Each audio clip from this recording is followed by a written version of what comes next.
is going on, everybody? Welcome to podcast episode 63. Going to be joined today by Kirk Purcell, the Vice President of Customer Success at SONAR. Let's hop right into it. How's it going, Kirk? Really good. Nice to be on the show with you. Yeah, I appreciate your time, especially during the day on a Friday. Let's hop right into it, man. How did you get into logistics? So I came into logistics mid career. So I actually started out in banking. I guess just to kind of preface that, I've been with FreightWaves now, SONAR, for a little over 6 years. So I've been doing the customer success role for pretty much that whole time.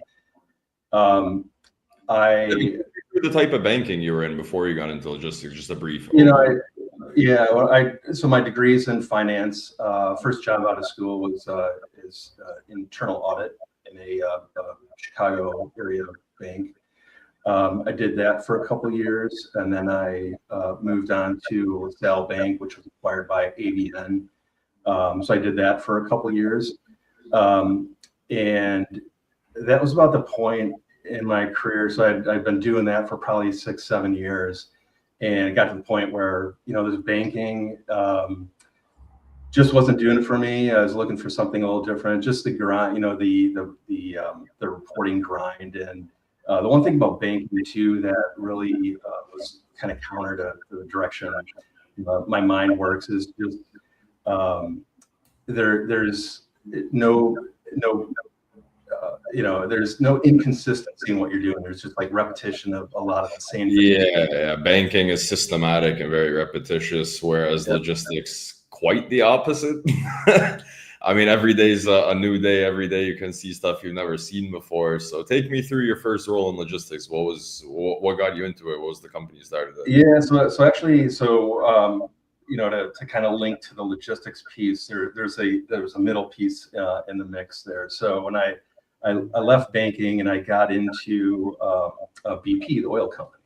Yeah, okay. So I was going to toss that into the post. I just didn't go over it with you in any pre-calls or anything like that. What was your role at BP? I mean, that's obviously a massive company. Yeah, so that was just kind of a complete shift, something very different. But when I started there, all the moves in my career have been basically stepping stones. So the experience and things that I was doing previously were kind of opening the door to that next role, and that was the same thing at BP. So I actually started out in accounts, which is effectively, it's all it's a British company, so they call things a little differently. But group accounts was like their corporate reporting department.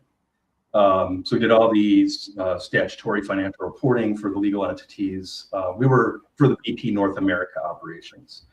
So is that more fun than you had in the previous banking roles, or it sounds again pretty repetitious? Yeah, well, it was a bit more. It was a lot more interesting, I would say. I got a chance to go to London, and okay, yeah. So they mixed in some things to keep you out of the same room in the same place doing the same thing. My badge of honor in that department, we were probably, I don't know, a dozen or so people. I was the only one that didn't have an accounting degree. So I was not a CPA, but I was doing a lot of the same work. So I kind of same but different. Just didn't have the piece of paper to put in your hand. So I did that for it was probably about 2 years, and same thing. The financial reporting. You got your month-end close, your quarter-end close, the year-end audit, and it was just a lot of long hours and just repetition. And the nice thing about BP that I enjoyed is the flexibility to move within the organization. So I actually found an internal local role in the secondary transport operations, which is secondary transportation for a big oil company. Is all of the truck fuel delivery for all of their marketing sites. So that was where my first kind of trucking related role. So what were you doing there? What were you exactly in charge of? What did your day look like with those trucking operations? So we had there was three of us. So 3 people doing the same roles. I managed the East Coast operations. We had a Midwest person and then a West Coast. And effectively, it was like a performance manager. So BP operated, it was about nine or 10 terminal locations from Florida up to New York. And each terminal, a terminal is almost like a trucking company. So you had a fleet manager, drivers, and anywhere from, 10 to 15, 20 trucks that delivered all of the fuel from the local refinery to all the retail sites. Of course. So each terminal was basically acting as a carrier, independent carrier, but within the fleet. Yep.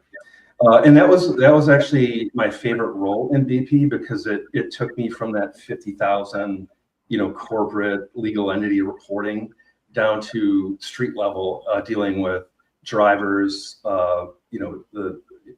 similar to an owner operator or asset carrier company. They're dealing with a lot of the same issues. So that was a really exciting role for me. I learned a lot in that role, and that's really where I learned all like the nuts and bolts of how trucking companies operate. Oh yeah, of course. I mean, I'm sure you ended up seeing, the delivery failures and the loading failures and just all the things that can happen, all the things that can go right, all the things that can go wrong.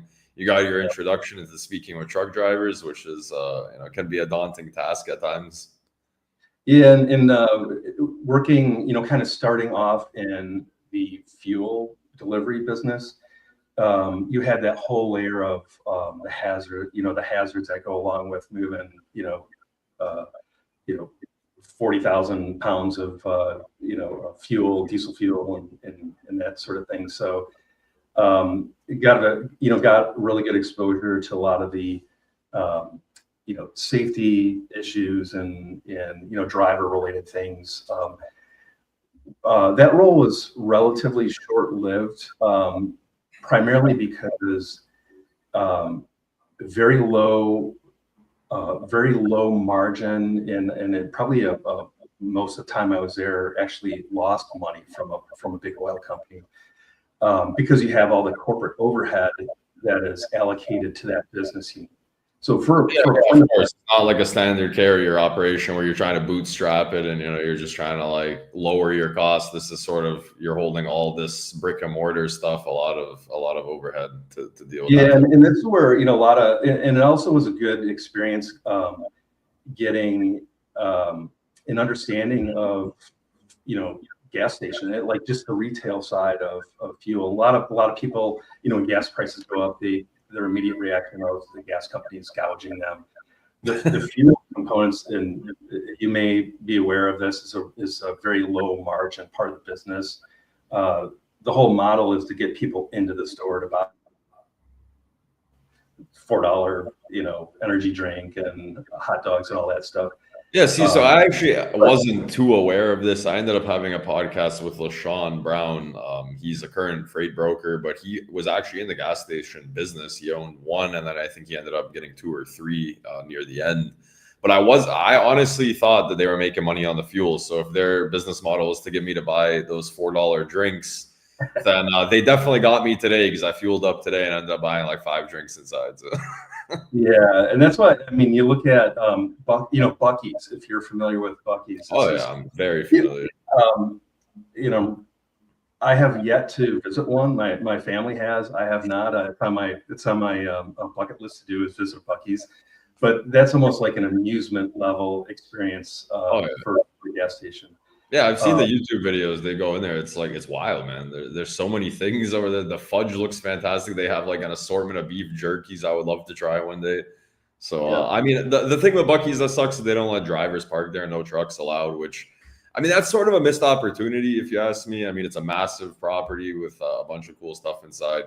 Not sure how that's their company policy, but I would definitely like to visit one regardless. Yeah, they're certainly doing something right. That's for sure.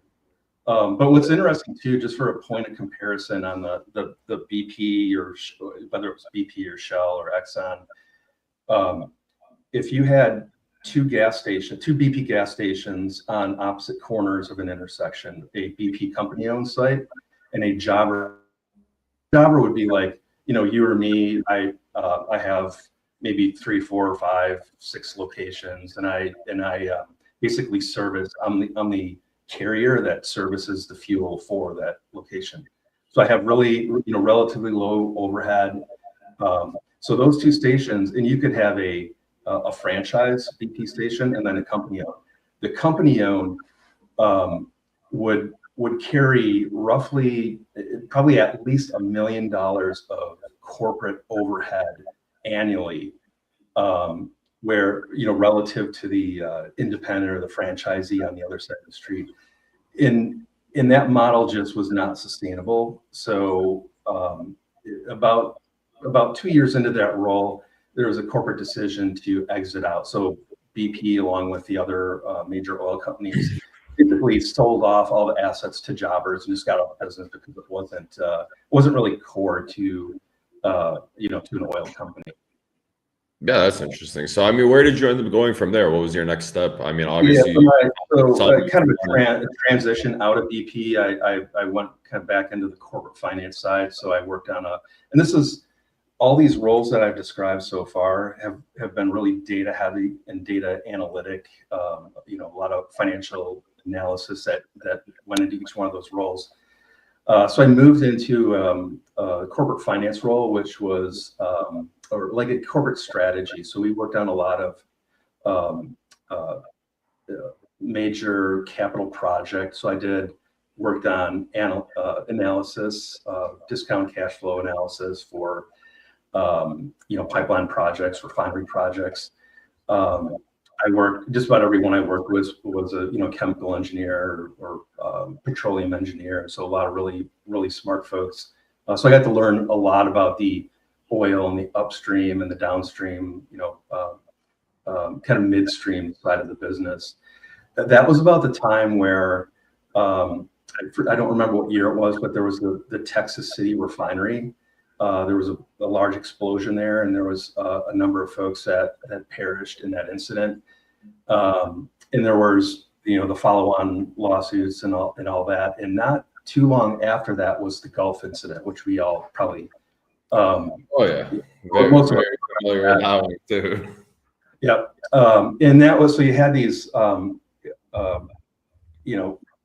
couple of these major incidents that created this really unsettled atmosphere within the organization. So you didn't know if, is BP going to be around? Is it going to be bankrupted through all these lawsuits? Oh yeah, of course. I mean, that must have been, obviously it was a time where a lot of people were uncertain of the future of their job security. That's for sure. Yep. And that was, you just felt like you were kind of waiting for that next round of, cuts, and I don't want to be around that long to figure that out. So probably a solid strategy at that point. Yeah. So I started networking a bit, and I'm like, again, kind of leaning into the things that I liked and where I had some expertise or some experience in. And I really liked the trucking side. So got connected with one of my a neighbor in the town that I lived. He was connected to like executive professionals. He's part of a young professionals organization, and just chatting over coffee. And he's like, "Hey, I got this. There's this guy that I know. He's running this brokerage up in Niles, Illinois, which is north side of Chicago. Yeah. Near Evanston." And he's like, he needs help just running, understanding the data side of this business. Yeah, understanding the actual costs and expenses, and just there's a lot of data that goes into trucking that people, I don't know, they just tend to gloss over the importance of running your numbers. I mean, I've had a carrier on the show, and to this day, he's still like the most unique carrier I've ever personally ran into. Where if you're familiar, obviously, with the movie Moneyball, which I'm sure you are, given your background, there's this one carrier that I interviewed, and he ran his carrier company as if it was that movie, where he basically just took all of the numbers of his operation from the good times in 2021. And when things started to slow down and the market started to kind of trend downwards, he moneyballed his operation and found that the only lane that was making him money, like the most amount of money he could make, was running partial freight from Illinois to Texas and from Texas back to Illinois. So he has an entire company that runs one lane, and that's how he's doing it. Just analytic driven results. Yeah. And that kind of gets into the SONAR, the freightway side of the conversation. But so my contact introduced me to was Ryan Dobby, who started AFN Logistics. So I met with him up in Niles one day. We hit it off. He liked my background, and it seemed to be a logical fit for what he was trying to do. So I left BP, joined AFN. My role there was when he hired me, he's like, hey, I think you can help me figure some stuff out. My role was undefined initially, so we're just kind of, I'd say the first 3 months was just figuring out where, what to tackle. So my introduction onto the brokerage. So this was my intro into freight brokerage. I had no prior experience. I did some reading up, going into the conversations with Ryan. But what I did probably the first 3 months was just understanding through the operational and financial data of his business, and just figuring out, kind of like you were said, where what parts are contributing and what parts are not contributing. And that led into for what Ryan was trying to figure out is there's a lot of moving pieces, there's a lot of risk at stake here, and I have limited visibility to what's going on. So a little before I started, Ryan had hired another gentleman that was running the IT side, so basically all the systems and infrastructure. We were like two peas in a pod. We worked really well together, and we kind of rebuilt the data infrastructure and put a BI layer and reporting layer on top of that. Jason's a carrier, one of my favorite carriers, and he's just giving you some praise under your home office, man. And also, I wanted to ask you while we're on the topic: is that fireplace real or is it electric? Actually, it's a gas. It's gas. Okay, there we go. Okay. There was the third option I'm not familiar with. That's not a virtual background.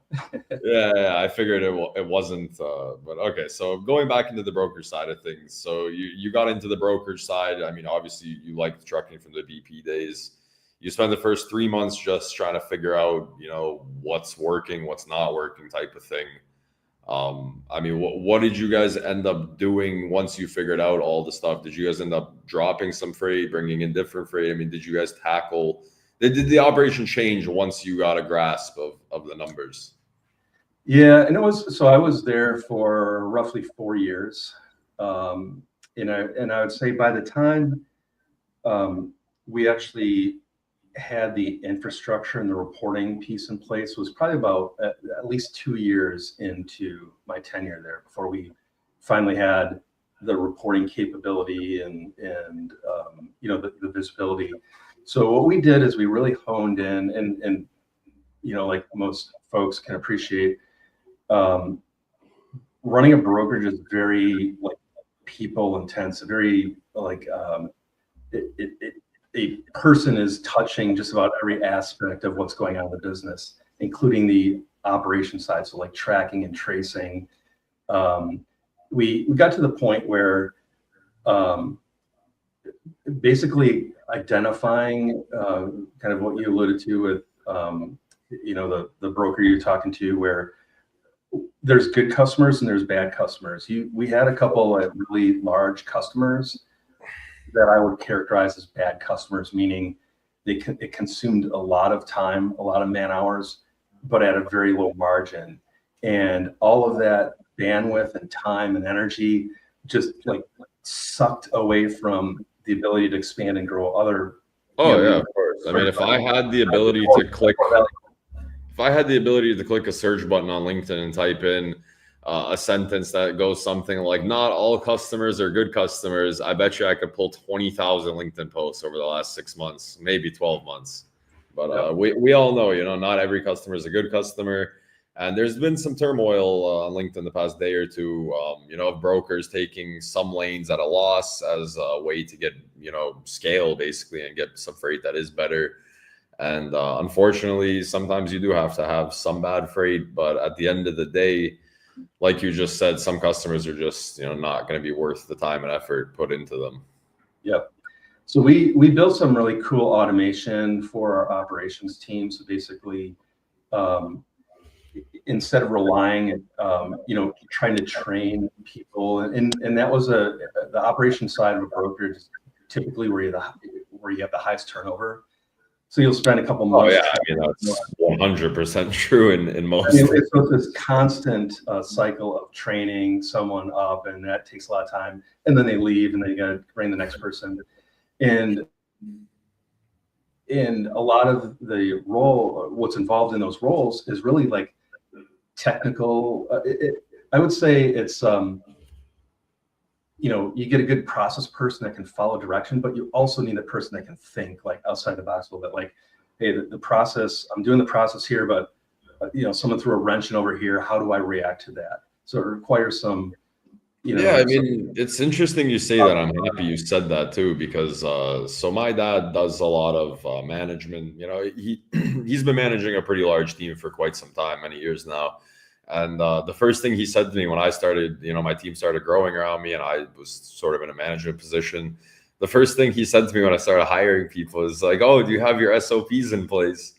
And I remember asking, I'll never forget this day. I remember asking, like, "What's an SOP, man?" And he's like, "Come on," dude. Like, we were typing to each other. He's like, "Come on, dude, like standard operating procedures. Don't you have like a file?" Like, and he goes, "You should start it like this, like sit at your desk, turn on your computer." I'm like, "Okay, like in logistics, we don't really have that because like you said, there's so many wrenches flying from everywhere that standard operating procedure is not really something we can use out here."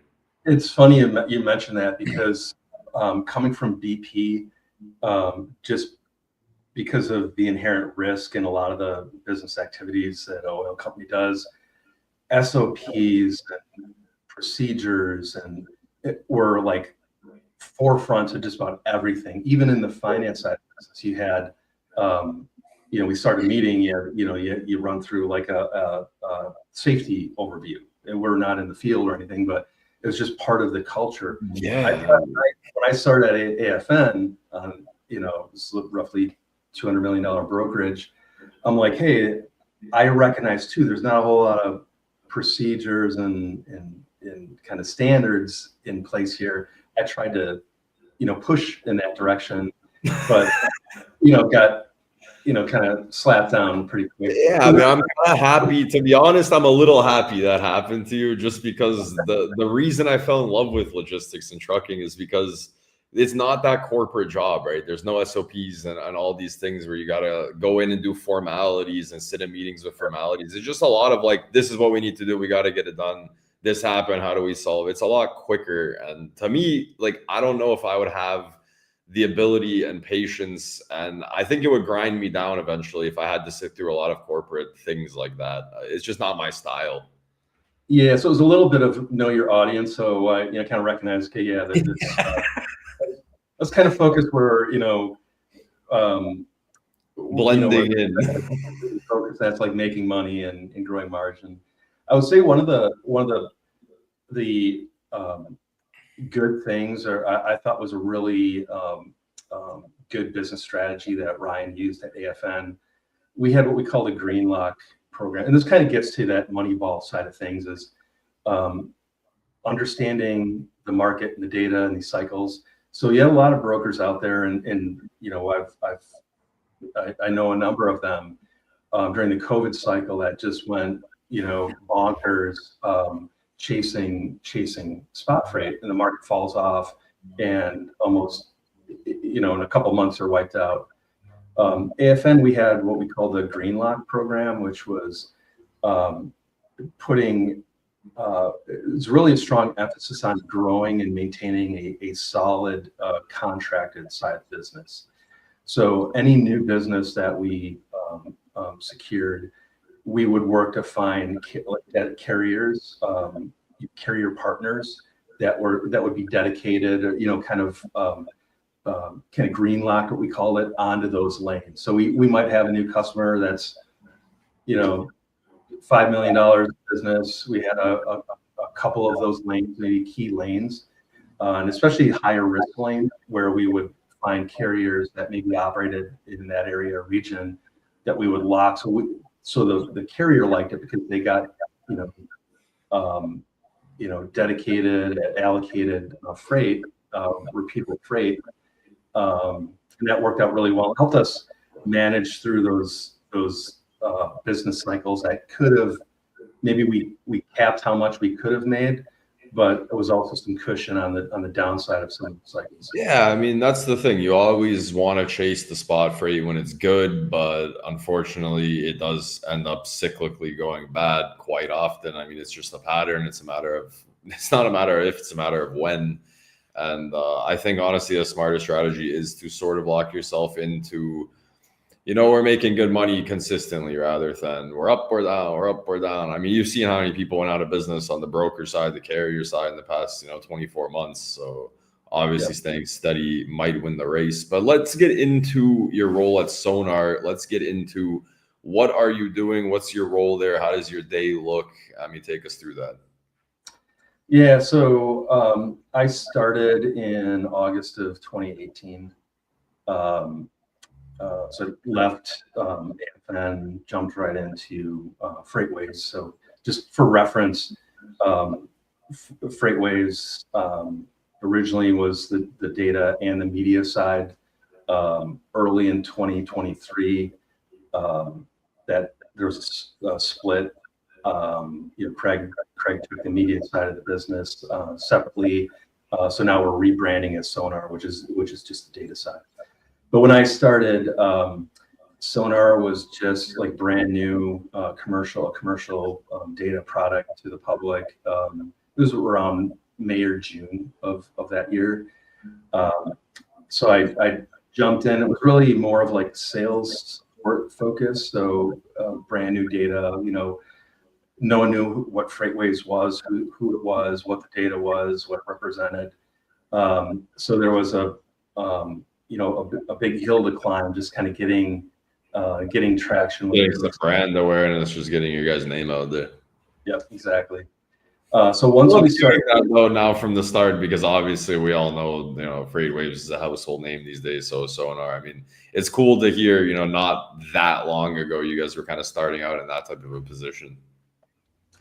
Yeah, and as we started landing customers, I naturally, kind of assumed the relationship management side of it, because a lot of these, we initially had all of our data was, or most of the data was available via API anyway, and I'd say a good chunk of our early adopters were larger companies that were hungry for more external data, but accessing that via API. So I worked a lot with data science, data engineering teams on the integration of that data and kind of developing the relationship and building use cases, feeding that back into the product side, and it's as we got a little more dialed into what was working for customers and what wasn't working, we iterated the product to kind of follow those trends. Yeah, no, of course. I mean, take me through your day-to-day these days. Yeah, my day-to-day these days. So we our customer success.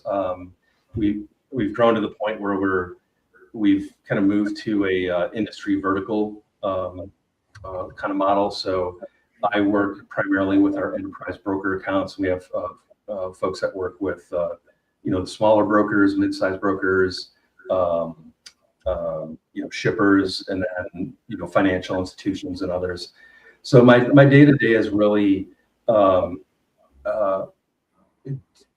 working with customers, answering questions, developing use cases, making sure they're exploiting the full potential of the value of the data.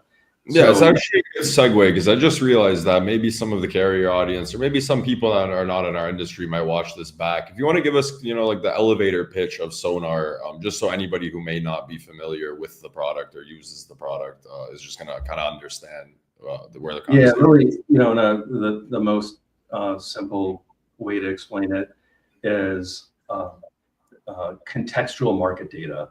And what I mean by that is, everyone's trying to predict rates. What rate should I be quoting today, and what is that rate going to be tomorrow, 6 months, next week, next weekend, next holiday season. I mean, we're always trying to predict freight economy. Yeah. So it's almost like I liken it to sonar data is very similar to like forecasting weather data.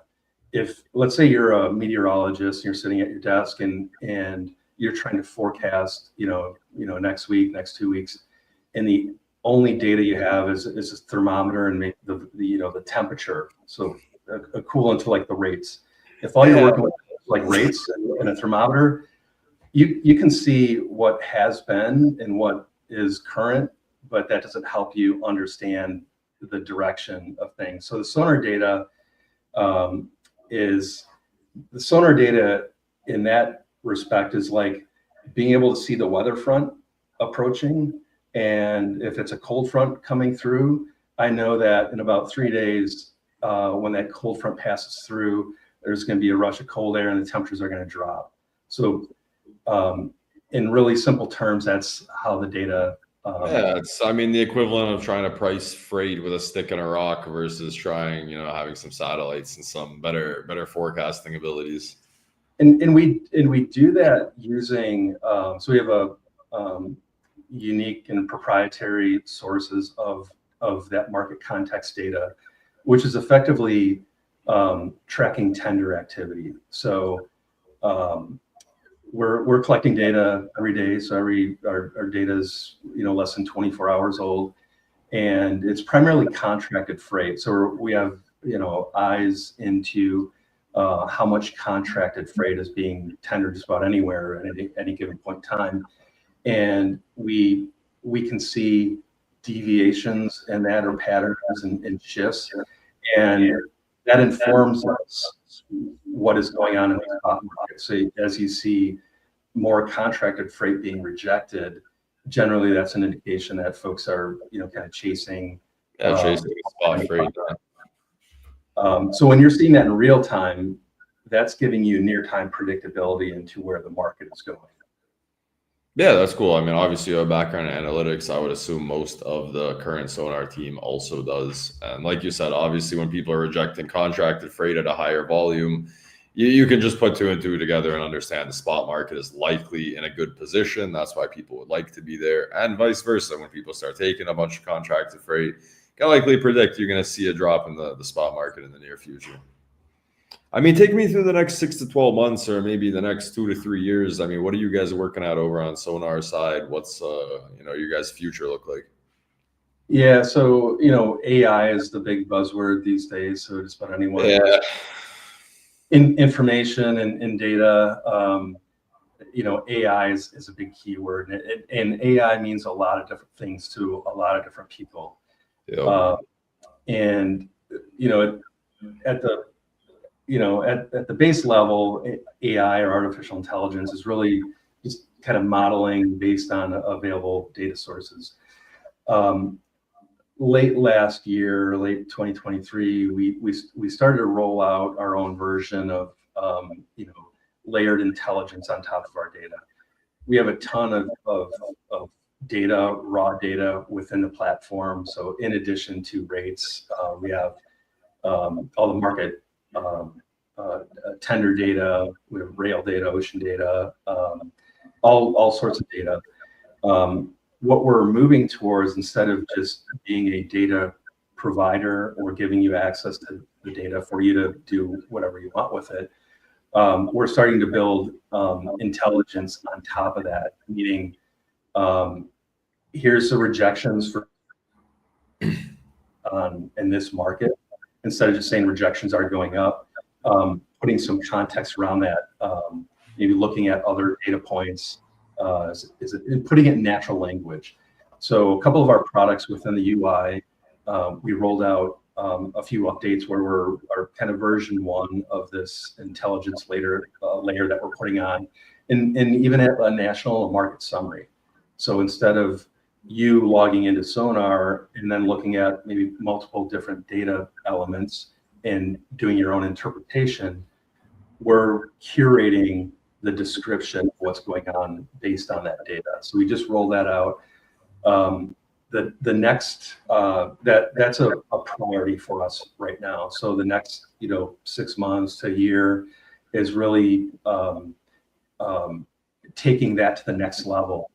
And in the direction that we want to take that is, instead of, if I put it in really, almost think of like a Google search bar, where you go in and you type in what's going on in Atlanta today, and you would get a result, maybe in natural language, that would describe what's going on. So you don't need to be a data expert on the Yeah, I was SONAR. gonna say that's actually a really solid idea, due to the fact that the freight industry obviously has a lot of people that have obviously not.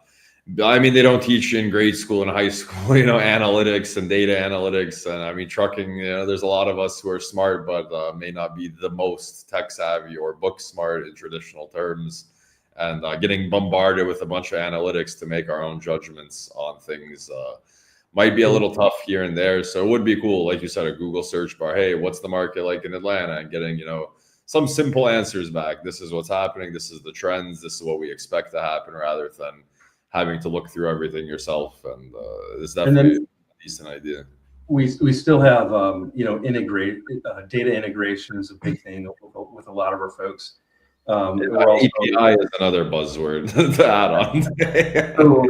So we're also building out API access to that contextual or that descriptive. So putting in an OD pair and equipment type, requesting that through the API, will return maybe negotiating context or like coverage guidance in natural language for the user. So you can plug that directly into your own TMS system, or whatever your frontline folks are using.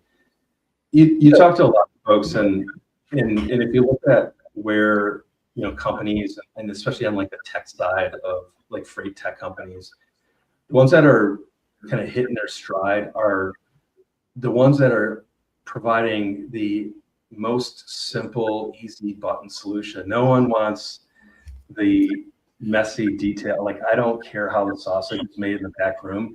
I just want to hit a button and you tell me what I need to do. Yeah. I mean, I've had so many tech demos with so many different companies after going through this whole podcast, and so many of the times, whenever somebody tells me, "Hey, I can make your day-to-day have less tabs. Like, I can add this and this and this tab that you're likely using for your operations, and I can show it to you all in one tab, one website." I'm like, anytime people start smushing things together and make just wanting to press the button. I don't care how the sausage is made. I just want to be able to get to my job as fast as possible, as simple as possible. That's kind of getting back to the day-to-day role. I love what I do because every day is like problem solving, and like it allows me to approach every customer almost like a blank sheet of paper, and just figure things out in a way that's unique to how the customer is doing business. I have very few customers are doing exactly the same thing. A lot of them are working with the same,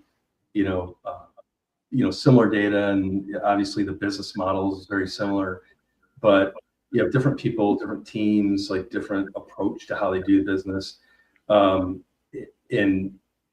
every day trying to figure that out in a way that makes sense and delivers value to the customer. And I think that's what's a little unique about the SONAR and our team. Is I would put us against anyone in the industry in terms of how we support and engage our customers, and the focus that we put on their experience. Yeah, I mean, that's the 6 to 12 months. I mean, any long-term things SONAR is kind of working on you want to talk about? If not, we can just kind of head through to the next segments. Yeah, as we, the industry is moving towards more automation. If you just look at, Chat GPT and Grok and things like that, I think, a lot of people are talking about, automation displacing people. If you look, I'd say the next 5 years is going to be really interesting on the broker side. As I mentioned earlier in our conversation, even today, there's still so many aspects of a running a small or mid-sized brokerage that is just people intensive. There's a lot of opportunity to build automation around a lot of these processes that doesn't require someone to pick up a phone or send an email or things like that. So I think the process automation, intelligence that supports the process automation is going to continue, and I think the brokers will have to evolve to fit that model going forward. Yeah, I mean, I'm always one for, using the new tech, and you have to evolve or you might get left behind. And in the same breath, like you said, it is going to be interesting next 5 years. It's going to be interesting next 12 months for the market. It's going to be interesting next 24 months when it comes into the AI sort of things, the next, 5 years. At the end of the day, in trucking, for me, the thing that I like is when I call somebody, they answer, like the broker answers the phone, we can work through things quickly. I'm going to be interested to see how far and how fast some people in our industry try to deploy AI and fail. Because, I mean, when you look at like AT&T and those massive companies, when you try to get some tech support and then they point you towards like a robot or towards a chat, and I'm going to be really interested in following how many people deploy AI solutions either before they're fully ready or if they do it, too much, because I'm not going to be too happy if our industry is everyone you call is a robot who takes like 5 minutes to reply to stuff. Yeah, for sure. The hurdle or the wall for that to really take hold is such a relationship heavy industry. Yeah, like our industry is just all relationships and people and that connection you make with people. So it's going to be, AI is going to be an interesting thing to see evolve in our industry. Yeah, and people like, hey, I love calling up Alex because he's a funny guy. He's also informative. Like you can't replicate that experience with the human. No, of course, like I said, I'm just interested to see how many people either deploy it too early or if the industry is even going to accept these things, right? Because we see the carrier sales reps phone calls, and I mean, they are impressive. I've been called by a robot from a different industry, and I mean, it is very impressive. Obviously, it's not ready yet, but I'm sure in the next 6 to 12 months that those things are going to evolve. Next 2 years, we'll be blown away. But at the same time, like you said, it's not genuine. It's not going to elicit the same emotional reactions. And it's just going to be a wild next little bit in the world in general, not even just in logistics. We're almost getting to the point where you can create a deep fake of someone that looks like a Joe the broker that I can engage with and talk to, but he's completely AI derived. Oh, I won't even lie. I don't get fooled by AI very often, but I was scrolling through YouTube shorts the other day and I saw a video.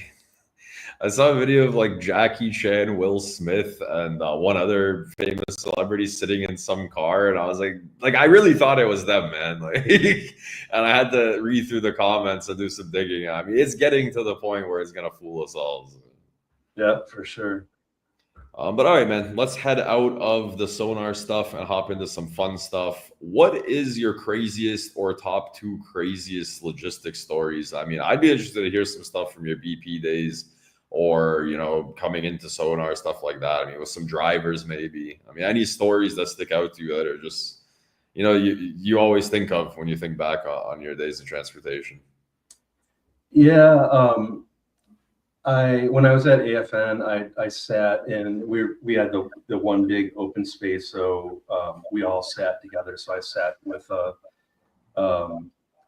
a lot of the carrier sales and the customer sales. Oh, okay. So you were on the brokerage floor. You heard it all. Yeah, and I would say like the craziest things were a near fist fight, on the other side of the desk because someone screwed someone else over, like employees. So you had a couple incidences like that. Were probably the most unusual coming from like my prior, coming from, banking or BP, you'd never in a million years see anything like that. Yeah, I was about to actually say that too. It just clicked in my brain. So how was coming into I didn't know you were on the brokerage floor with the carrier reps, like in the boiler room, basically. I mean, yeah. You're an SOP kind of guy, and then you ended up on the brokerage floor. I mean, were you shocked? I loved it. I can hang with the bros. I learned a lot, made a lot of friends there, and a lot of it is like creating mutual respect for each other. So you could have someone like me could come into that role and be almost seen as like like I'm trying to, remove you out of the process. But I tried to, like, my role was to help them, and you, you know, I mean, at the end of the day, your role was to ensure the success of the company from an analytics standpoint. People can look at you however they want, but at the end of the day, the numbers don't lie, and more people need to go over their numbers. So if anybody's worried about being, displaced by the analytic guy, then they should maybe be more worried about being displaced by their company going under, not running analytics. Yeah, and that kind of is really why I think I like my role. Why I do well, and I like my role in SONAR right now in customer success is just working with people and dealing with people, getting to know people, as opposed to just kind of a robotic process that you're just trying to execute a deal or do that. But I mean, you can't lie to me. You did go home on your first day, second day, fifth day. There was a day in your early part of that brokerage part where you were telling people, I already know, man, because the brokerage floor and the carrier floor, like those rooms are energetic. And like you said, at times fists are flying, everything's flying, man. Words are flying. And that's definitely a different energy. So, yeah, coming from, the banking side, which the banking environment I just absolutely hated.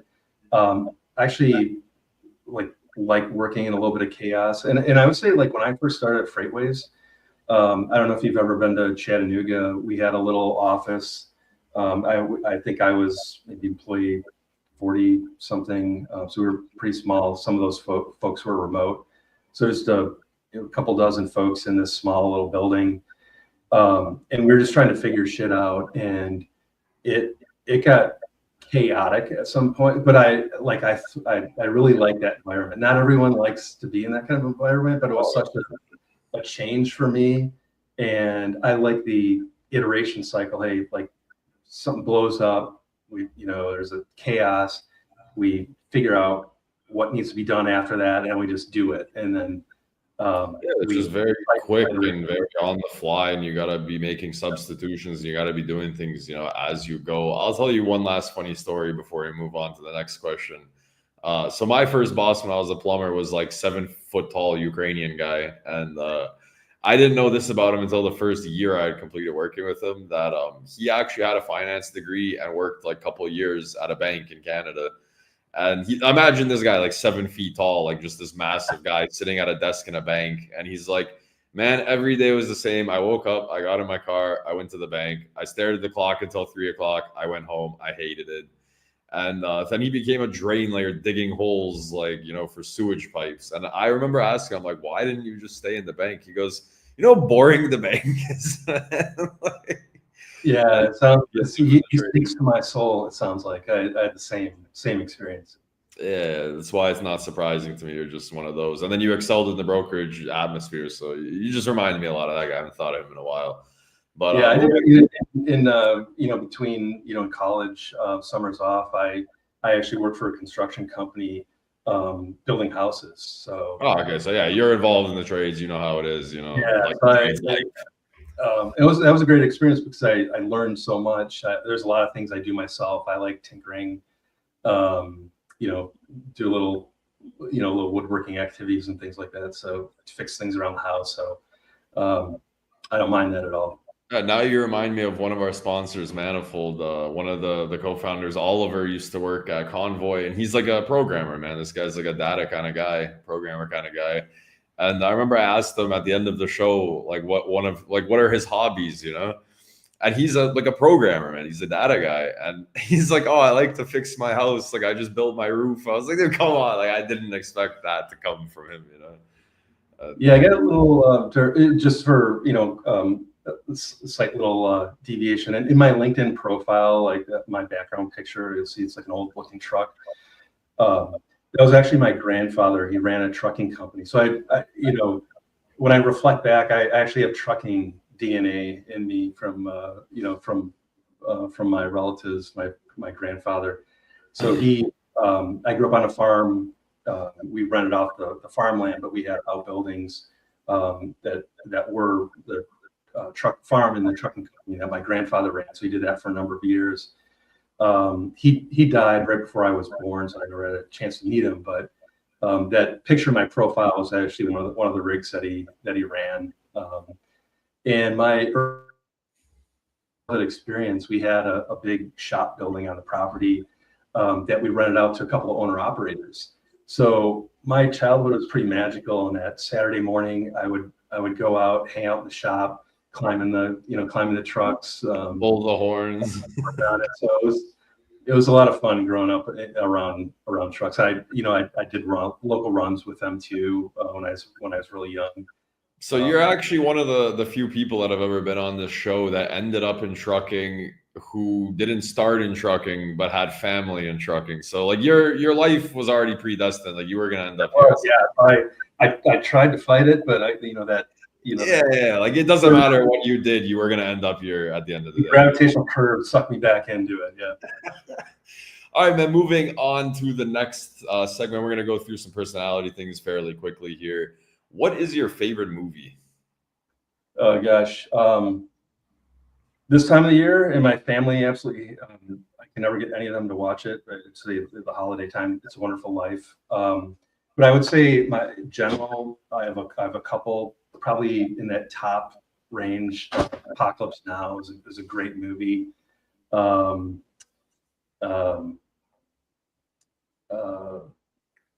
want to Google that quick. It's a Wonderful Life. It sounds very familiar. I'd say like any Clint Eastwood movie, Apocalypse Now would probably be top three.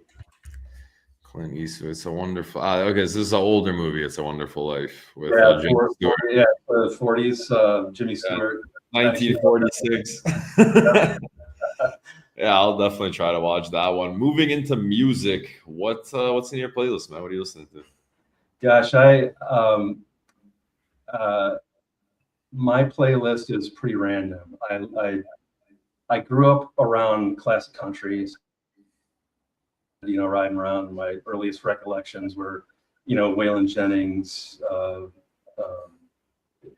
Johnny Cash, that sort of thing. So love classic country,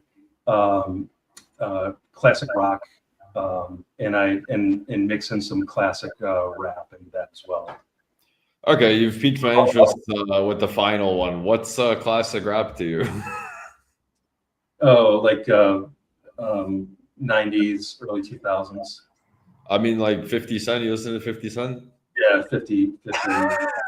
Okay, I didn't see that one coming. I love 50 Cent. I've been listening to some old school 50 Cent the past week, man. Like I go through waves with them every year or two. I just got Fat Joe. Yeah, like when I'm working late at night. Most of the times my late at night, I got the headphones on, I'm working. I'll put on my old rap playlist. Yeah, same with my dad. Every time I get in the car with him, that's all I'm listening to is 90s rap, man. All right, man. Moving into sports. You play any sports? Did you play any sports? And what sports are you currently watching? I played baseball up until like junior high. I did not play any like high school or college. So baseball was my thing when I was younger. My son, I have 5 children. My oldest son played hockey. So when we lived in the Chicago area, that was a big part from, I don't know, 8, 9 years old up through high school. A couple of my daughters in volleyball. But if I'm like watching a sport, I'll watch college football. It's kind of my thing.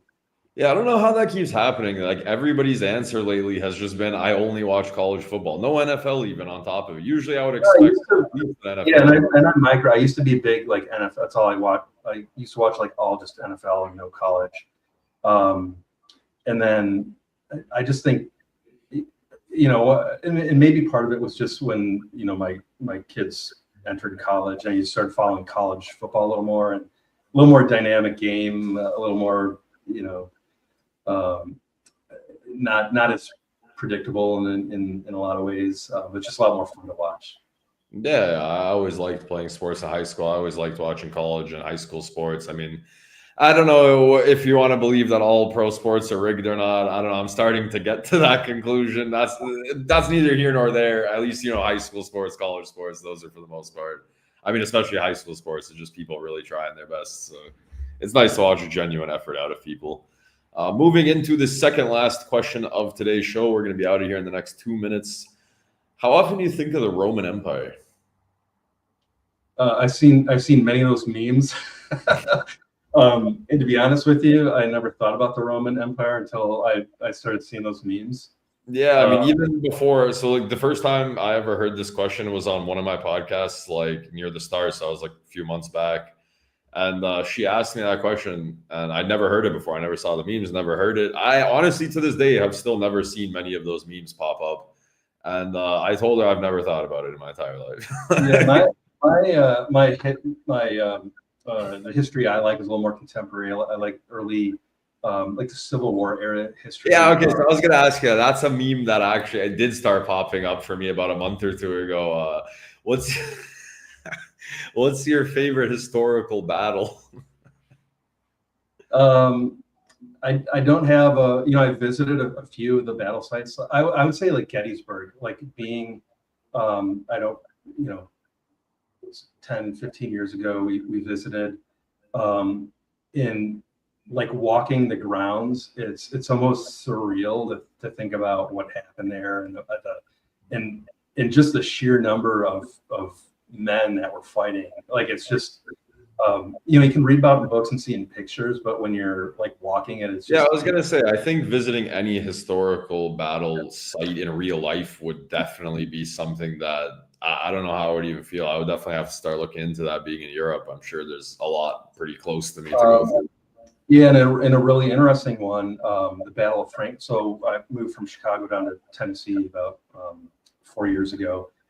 It was like 2 years ago, we visited the site for the Battle of Franklin, which was that, the Confederate forces coming up were kind of stopped in Franklin that were moving up to Nashville. So this site was a farm, and that's where the two sides kind of met and clashed there. These buildings that are still like intact, they do tours there, like right in the middle of the fighting.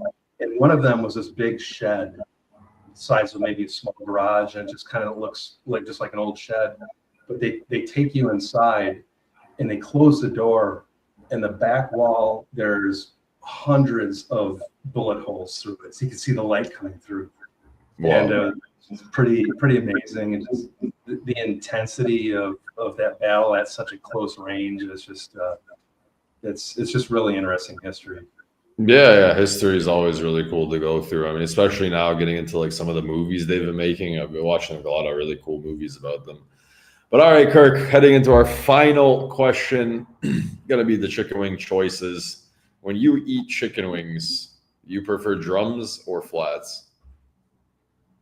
What was the second part? Drums or flats?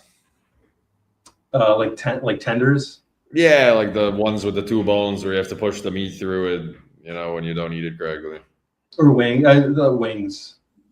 Yeah, so like when you eat wings, though, drums, like the bigger part, like at the top, it's like a cone shape. Like, do you prefer the drums or do you prefer the flat pieces? The flat pieces, for sure. Flat pieces. Okay, wrong answer. Moving on. Extra hot. Extra hot. Moving on, ranch or blue cheese on the dipping sauce? I gotta go with ranch. Not a blue cheese fan. That's fair. I don't take points away on that one. Blue cheese is an acquired taste. And finally, breaded or non-breaded chicken wings? Oh, non-breaded.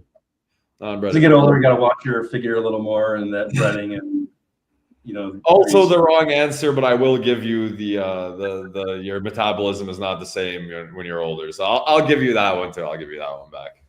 But all right, Kirk, I appreciate it. Thank you for your time on this Friday. I hope you have a great weekend, and I hope we can keep in touch and see what you guys are working on over there. You bet. I appreciate the time. Thank you for having me on. Have a good day. Have a great rest of your day and weekend then.